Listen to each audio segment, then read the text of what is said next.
Hello बच्चा लोग, इससे पहले हम लोगों ने बात किया था इलेक्ट्रोड पोटेंशियल की कि किस प्रकार से हम लोग इलेक्ट्रोड पोटेंशियल को निकालते हैं। इलेक्ट्रोड पोटेंशियल को निकालने के लिए आप लोगों ने नर्स इक्वेशन का यूज़ किया था। मैंने आपको कुछ प्रॉब्लम्स भी आपकी नर्स इक्वेशन की सॉल्व करी थी और उसके बाद हम लोगों ने इलेक्ट्रोड पोटेंशियल वाला टॉपिक फिनिश किया था। उसमें आपका स्टैंडर्ड इलेक्ट्रोड पोटेंशियल भी आपका शामिल था और आपका नॉर्मल स्टैंडर्ड पोटेंशियल भी आपका वहाँ पे शामिल किया हुआ था। उस टॉपिक को हम लोगों ने वहाँ पे फिनिश किया था। आज जो टॉपिक मैं लेके आया हूँ आपके लिए इलेक्ट्रोकेमिस्ट्री चैप्टर का छोटे छोटे 2, 4, 6 टॉपिक्स को मिला के एक टॉपिक बनाया है मैंने आपका, और एक इम्पॉर्टेंट टॉपिक है, इसको आप थोड़ा समझने का कोशिश कीजिए, ठीक है। तो इस टॉपिक में क्या है इस चीज़ को आप समझ लीजिए। आज हम लोग बात करने जा रहे हैं कुछ छोटे छोटे शब्दों का, जैसे हम बात करेंगे कंडक्टिविटी की, कंडक्टिविटी के साथ बात करेंगे हम लोग स्पेसिफिक कंडक्टिविटी की, ओके। इसके साथ साथ हम लोग बात करेंगे रेजिस्टेंस यानी प्रतिरोध, और एक हम लोग बात करेंगे स्पेसिफिक रेजिस्टेंस की, और एक हम लोग बात करेंगे सेल कांस्टेंट। इस तरीके से कुछ टॉपिक्स हम लोगों को लेने हैं। टाइम बचा तो मैं आपको यहाँ पे 2 टॉपिक और जोड़ दूंगा। एक जोड़ दूंगा आपका मोलर कंडक्टिविटी, और मोलर कंडक्टिविटी के साथ में आपको जोड़ना है क्या, नॉर्मल कंडक्टिविटी या कह लीजिए इक्विवेलेंट कंडक्टिविटी। ये कुछ टॉपिक्स हैं जो टॉपिक्स के बारे में आज अपन लोग बात करने जा रहे हैं, ठीक है। तो देखिए समझिए क्या है इन चीज़ों को। मैं शुरुआत करूँगा, पहले उससे 2 बातें बता दूँ कि आपने कंडक्टर 2 प्रकार के पढ़े हैं मुख्य रूप से। एक को हम लोग मेटालिक कंडक्टर कहते हैं और एक को हम लोग कहते हैं क्या, इलेक्ट्रोलिटिक कंडक्टर। मेटालिक कंडक्टर की अपन लोग कोई बात नहीं करेंगे। क्यों नहीं करेंगे मेटालिक कंडक्टर की बात? क्योंकि मेटालिक कंडक्टर जो होते हैं आपके, वो सारे के सारे हम लोग नॉर्मली फिजिक्स के अंतर्गत पढ़ते हैं। दूसरी बात, उनमें कंसंट्रेशन का कोई फंडा नहीं चलता। हम लोग यहाँ पे बात कर रहे हैं मुख्य रूप से इलेक्ट्रोलिटिक कंडक्टर की, यानी विद्युत अपघटनी चालक की बात कर रहे हैं। और ध्यान देने वाली बात है कुछ, वो आपको बता दूं साथ के साथ कि इलेक्ट्रोलिटिक कंडक्टर अगर आप यूज़ कर रहे हैं तो इलेक्ट्रोलाइट्स यानी विद्युत अपघट्य की जानकारी होना जरूरी है। आप जानते हैं इलेक्ट्रोलाइट्स हम लोग 2 टाइप्स के यूज़ करते हैं। स्ट्रॉन्ग इलेक्ट्रोलाइट्स होते हैं, एक को हम लोग वीक इलेक्ट्रोलाइट्स कहते हैं। स्ट्रॉन्ग इलेक्ट्रोलाइट जो होते हैं उनका कंप्लीटली आयनाइजेशन हो जाता है वाटर में, वो जल्दी टूट जाया करते हैं, और जो वीक इलेक्ट्रोलाइट्स हैं उनका आयनन इतनी जल्दी नहीं होता। ये थोड़ा सा डिफरेंस था स्ट्रॉन्ग इलेक्ट्रोलाइट्स और वीक इलेक्ट्रोलाइट्स में, ओके। फिर क्या है कि इन इलेक्ट्रोलाइट्स का कंडक्टिविटी को कैसे बढ़ाया जा सकता है, क्योंकि आप जानते हैं सेल में हम लोग मेटालिक कंडक्टर के साथ साथ हम लोगों को जरूरत पड़ती है सॉल्यूशन की, कंसंट्रेशन की, क्योंकि आप यहाँ पे इलेक्ट्रिक को डेवलप कर रहे हो, किसी से प्राप्त नहीं कर रहे, इसलिए आपको जरूरत पड़ेगी यहाँ पे कंसंट्रेशन की, जरूरत पड़ेगी आपको सोल्यूशन की। और सोल्यूशन का मतलब है कि आप यहाँ पे यूज़ करने वाले हो क्या, इलेक्ट्रोलाइट्स का यूज़ करने वाले हो, ठीक है। तो इलेक्ट्रोलाइट्स के लिए हम लोग ये सारे टॉपिक्स पढ़ेंगे, और पहला टॉपिक आपका जो है वो कंडक्टिविटी है। मैं यहीं से सारे टॉपिक को डिफाइन करने जा रहा हूँ, आप ध्यान से समझिए।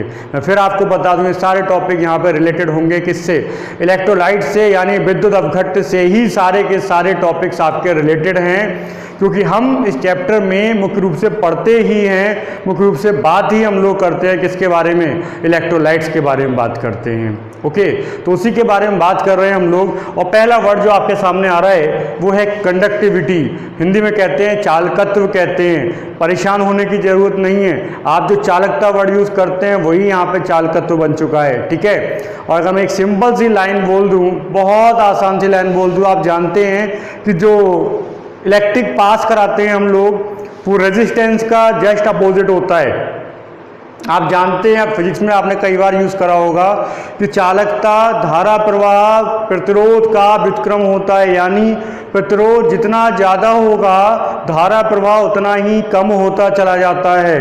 प्रतिरोध जितना ज़्यादा होता है धारा प्रवाह उतना ही कम होता चला जाता है। यहाँ पे धारा प्रवाह का मतलब आप चालकत्व से समझ लीजिए, ज़्यादा आसान हो जाएगा आपके लिए। धारा प्रवाह का मतलब क्या है, चालकत्व है, कंडक्टिविटी है। तो जाहिर सी बात है कंडक्टिविटी डिपेंड करेगी किस पे, रेजिस्टेंस पे। जैसे जैसे आप रेजिस्टेंस को बढ़ाते चले जाओगे कंडक्टिविटी भी क्या होती चली जाती है, कम होती चली जाती है, ठीक है। तो यानी ध्यान दीजिए, मैं पहले वर्ड को अगर यहाँ पे डिफाइन करूँ तो केवल इतने से डिफाइन कर दूंगा कि जो कंडक्टिविटी C जो है वो रेजिस्टेंस R का अपोजिट होता है। कंडक्टिविटी सी रेजिस्टेंस का अपोजिट है, यानी रेजिस्टेंस बढ़ेगा तो कंडक्टिविटी कम हो जाएगा। ये कॉमन सेंस की बात है। आपने एक रूल भी पढ़ा होगा, आपको याद हो, V इजिकल टू, आप पढ़ते हैं क्या पढ़ते हैं, V इजिकल टू ओम के नियम के अकॉर्डिंग, बताओ क्या पढ़ते हैं हम लोग, V इजिकल टू पढ़ते हैं हम लोग IR, आपने पढ़ा है। यदि मैं यहाँ से R को निकाल रहा हूँ तो ये हो जाएगा R is equal to V upon I, और R को अगर मैं यहाँ लगा दूँ तो ये हो जाएगा C equal to 1 upon V upon I, या C equal to I upon V, C equal to 1 I upon V। इसका मतलब क्या, अगर मैं इससे डेफिनेशन निकालूं कंडक्टिविटी की, तो यहाँ से कंडक्टिविटी की डेफिनेशन क्या आ जाएगी, यहाँ से कंडक्टिविटी की डेफिनेशन आती है कि यदि इलेक्ट्रोडों के बीच में 1 वोल्ट का विभवांतर उत्पन्न कर दिया जाए, इलेक्ट्रोडों के बीच में 1 वोल्ट का विभवांतर उत्पन्न कर दिया जाए, तो प्रवाहित धारा जो होती है वही आपका कंडक्टिविटी या चालकत्व कहलाती है। आप ऐसे भी कह सकते हो किसी विद्युत अवघट्टे का चालकत्व, देखिए ध्यान दीजिए, चालकत्व वर्ड विद्युत अवघट्टे के लिए, इलेक्ट्रोलाइट्स के लिए यूज़ किया जाएगा, तो इसीलिए मैं परिभाषा में इसको यूज़ भी कर रहा हूँ। मैंने क्या बोला, किसी विद्युत अवघट्टे का चालकत्व धारा के उस मान के बराबर होता है, विद्युत अवघट्टे का चालकत्व धारा के उस मान के बराबर होता है जो इलेक्ट्रोडों के बीच में 1 वोल्ट का विभवांतर उत्पन्न करने पर प्राप्त होती है। किसी विद्युत अवघट्टे का कंडक्टिविटी चालकत्व धारा के उस मान के बराबर होगा जो 1 वोल्ट का विभवांतर किसके बीच, इलेक्ट्रोडों के बीच 1 वोल्ट का विभवांतर उत्पन्न करने पर प्राप्त होती है। समझ में आ गया बात, आगे ध्यान दीजिए। मात्रक याद रखना बहुत इंपॉर्टेंट है। चालकत्व का एक मात्रक चलता है आपका, क्या देखिए, एक मात्रक है ओम इनवर्स। ये कहाँ से निकला, ये निकला यहाँ से, क्योंकि प्रतिरोध का मात्रक ओम होता है इसलिए ओम इनवर्स हो गया। एक मात्रक यहाँ पे काम करता है मोह, ठीक है, और एक मात्रक एसआई मात्रक कौन सा काम करेगा, एसआई मात्रक काम करता है सीमेंस। याद रखना सीमेंस बहुत इंपॉर्टेंट है, बहुत पूछा जाता है सीमेंस, ठीक है। तो 3 मात्रक यहाँ पे हम लोग यूज़ करते हैं कंडक्टिविटी के लिए। इतनी बात आपकी समझ में आ जानी चाहिए। कंडक्टिविटी बोले तो क्या, capacity to flow of electricity, यानी धारा प्रवाह की क्षमता को ही आप क्या कह सकते हो, कंडक्टिविटी या चालकत्व कह सकते हो, ठीक है। अब अपन लोगों ने बात करनी है किसके बारे में, अब बात करनी है अपन लोगों ने स्पेसिफिक कंडक्टिविटी के बारे में। लेकिन स्पेसिफिक कंडक्टिविटी को पढ़ने से पहले कुछ और बात पे आप ध्यान दीजिए। अभी आप जो रेजिस्टेंस लेके आए थे, ठीक है ना, आप रेजिस्टेंस लेके आए, तो उस रेजिस्टेंस की अगर मैं बात करूं तो रेजिस्टेंस जो होता है वो डायरेक्टली प्रोपोर्शनल होता है एल के। यानी यदि आपने कोई कंटेनर ले रखा है, इसमें अगर आपने इलेक्ट्रोड लगा रखे हैं, तो जो आपका रेजिस्टेंस होगा वो इलेक्ट्रोडों का जो लेंथ होता है उसके डायरेक्टली प्रोपोर्शनल होता है। यानी इलेक्ट्रोड दूर चले जाएंगे तो रेजिस्टेंस बढ़ जाएगा, कॉमन सेंस का बात है। प्रतिरोध बढ़ जाएगा, यदि दूरियां बढ़ जाएंगी तो resistance directly proportional to L और resistance inversely proportional to A. A क्या है, ए एरिया है इलेक्ट्रोड का, अनुप्रस्थ परिच्छेद का क्षेत्रफल, ये है अनुप्रस्थ परिच्छेद का क्षेत्रफल एरिया, ठीक है। और इन दोनों से अगर मैं निकाल दूं तो R इजिकल टू नहीं लगा रहा, मैं पहले लगा दे रहा हूँ R डायरेक्टली, ये प्रोपोर्शनल का साइन लगा के R is equal to L upon A कर दिया, या R is equal to rho L upon A. और रो जो है इसी को हम लोग क्या कहते हैं, स्पेसिफिक रेजिस्टेंस कहते हैं। क्या कहते हैं, स्पेसिफिक रेजिस्टेंस, विशिष्ट प्रतिरोध कहते हैं। देखिए प्रतिरोध विशिष्ट प्रतिरोध एक ही चीज़ होती है, बस अंतर क्या है, यदि इलेक्ट्रोडों के बीच का दूरी 1 सेंटीमीटर, उनका क्षेत्रफल 1 सेंटीमीटर स्क्वायर कर दिया जाए तो उस समय पर जो प्रतिरोध होगा वही आपका स्पेसिफिक रेजिस्टेंस या विशिष्ट प्रतिरोध कहलाएगा। कॉमन सेंस की बात है, प्रतिरोध और विशिष्ट प्रतिरोध एक ही चीज़ होती है, पर अंतर क्या है, यदि आपने इकाई लगा दिया यानी उनके बीच में आपने एक एरिया निश्चित कर दिया, ठीक है, आपने क्या करा, एक एरिया आप लोगों ने यहाँ पे निश्चित कर रखा है, तो उस एरिया के बीच में जो भी आप प्रयोग कर रहे हैं वो आपका कहलाएगा क्या, स्पेसिफिक रेजिस्टेंस कहते हैं उसको हम लोग, ओके। ये याद रखिए आप लोग। चलिए अब मैं आगे की बात करता हूं, क्योंकि मुझे आगे इसमें जोड़ना है क्या, स्पेसिफिक कंडक्टिविटी जोड़नी है। तो ध्यान दीजिए, अभी आपने पढ़ा था, क्या पढ़ा था, आपने पढ़ा था कंडक्टिविटी। तो कंडक्टिविटी जो थी वो रेजिस्टेंस का उल्टा था। तो जब आप स्पेसिफिक कंडक्टिविटी की बात करोगे तो स्पेसिफिक कंडक्टिविटी क्या होगी, स्पेसिफिक रेजिस्टेंस का अपोजिट होगा। सिंपल सा कॉन्सेप्ट है, कोई दिक्कत नहीं। देखिए ये इक्वेशन उठाते हैं यहाँ से, R is equal to rho into L upon A. R की जगह मैं लगा सकता हूँ 1 अपॉन सी, ऐसे रो की जगह लगा सकता हूँ 1 अपॉन कप्पा। एक नया वर्ड आया यहाँ पे, कप्पा।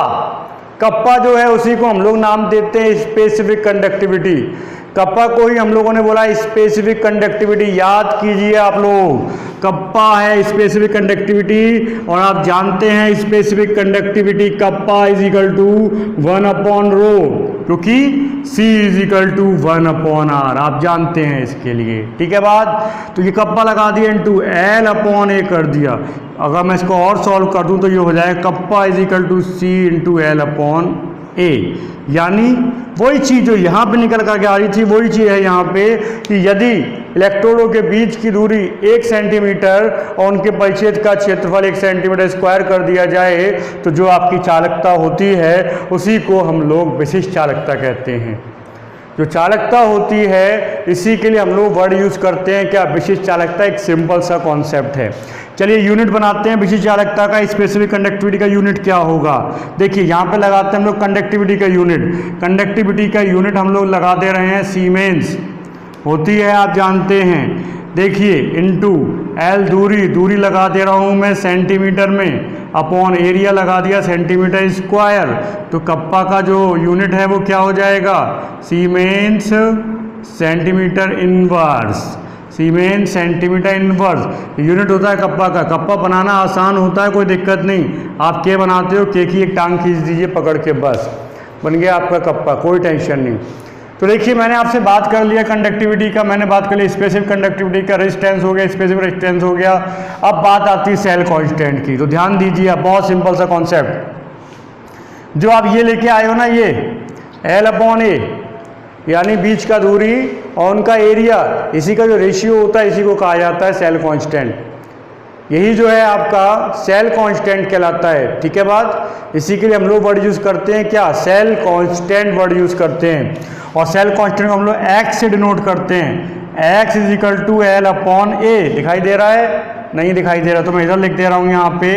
देखिए x is equal to L upon A, और एक्स जो है उसी को कहते हैं हम लोग सेल कांस्टेंट या सेल स्थिरांक। तो अगर मैं यहाँ पे लगा दूँ तो ये हो जाएगा kappa is equal to C into X. ठीक है। सेल स्थिरांक का भी अगर आपसे कोई वो पूछे यूनिट तो क्या हो जाएगा, सेंटीमीटर इनवर्स हो जाएगा, याद रखिए। तो ये हो गया आपका सेल कांस्टेंट। इतने टॉपिक्स के बारे में हम लोगों ने बात कर लिया। ठीक है बात। चलिए अब आगे आप थोड़ा सा ध्यान दीजिए, मज़ा आने वाला है, क्योंकि अब हम लोग बात कर रहे हैं मोलर चालकता, और मोलर चालकता के साथ साथ हम लोग बात शुरू करेंगे अब तुल्यांकी चालकता की।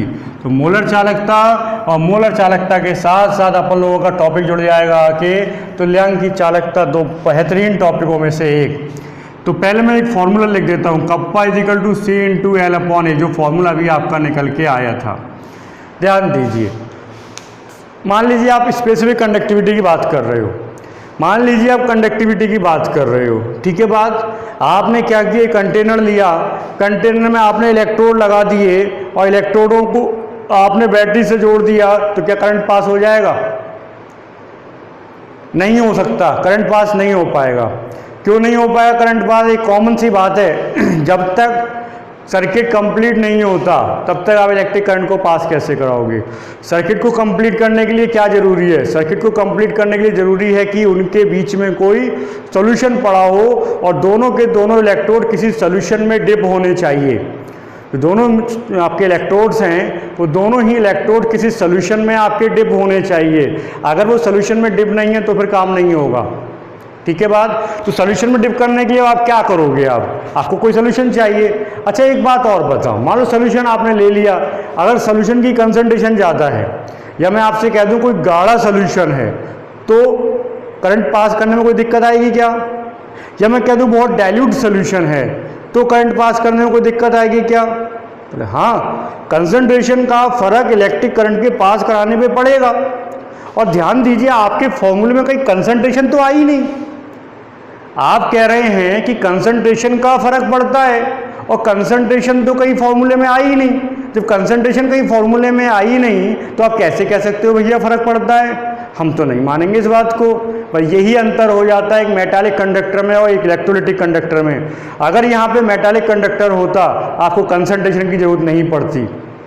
आपको शायद याद हो जब आपने स्टैंडर्ड इलेक्ट्रोड पोटेंशियल का इक्वेशन यूज़ किया था और जहाँ पे मेटल आता था तो हम मेटल की कंसंट्रेशन को यूनिट कर देते थे, क्योंकि हम जानते हैं मेटल कंसंट्रेशन में चेंज नहीं होता।